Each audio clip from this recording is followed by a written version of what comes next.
Sir सापेक्षतावाद म्हणजे? हा, सापेक्षतावाद म्हणजे आपला स्पेस आणि टाइम, बर का, ह्या ज्या दोन गोष्टी आहेत, ह्या दोन गोष्टी आपण दोन वेगळ्या वेगळ्या समजतो, पण त्या तशा नाही आहेत. त्या दोन्ही एकमेकांशी सापेक्ष असतात, एकमेकांशी काय म्हणूयात आपण, त्या रिलेटेड असतात. एका गोष्टीमध्ये जर का समजा तुम्ही खूप पुढे गेलात तर दुसऱ्यामध्ये तुम्ही मागे येऊ शकता. त्याला टाइम ट्रॅव्हल नावाची संकल्पना आहे, ती सुद्धा या सापेक्षवादातनं जन्माला आलेली आहे. अल्बर्ट आइन्स्टाईन यांनी सापेक्षतावाद मांडला.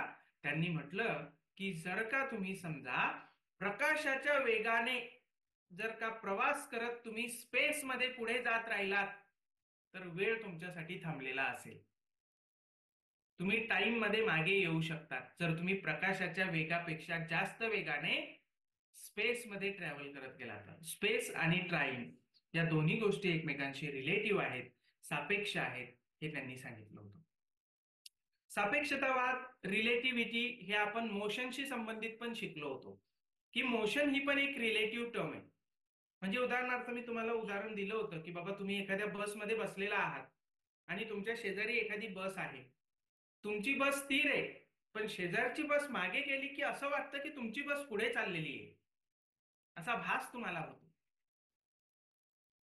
तुमची बस स्थिर आहे, शेजारची बस मागे गेली तरी तुम्हाला वाटतं की आपण पुढे चाललोय, कारण तुम्ही रिलेटिव्हली पुढे चाललेले असतात, त्यांच्या तुलनेत तुम्ही पुढे चाललेले असतात. याला रिलेटिव्हिटी म्हणतात. येतंय लक्षात? याला सापेक्षतावाद म्हणतात. ओके. सो स्पेस आणि टाइम ह्या सापेक्ष आहेत.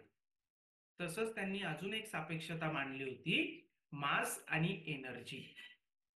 ऊर्जा आणि वस्तुमान हे पण सापेक्ष आहेत. आणि मासला किंवा वस्तुमानाला ऊर्जेमध्ये रूपांतरित करता येतं, असा सिद्धांत सुद्धा अल्बर्ट आइन्स्टाईन यांनी मांडला होता. त्याच्यातनं पुढे अणुबॉम्बची निर्मिती झाली. अणुबॉम्बला जन्म देणारा किंवा तुमच्या काय म्हणूयात आपण टाइम मशीनची संकल्पना मांडणारा हा अल्बर्ट आइन्स्टाईनचा सापेक्षवादाचा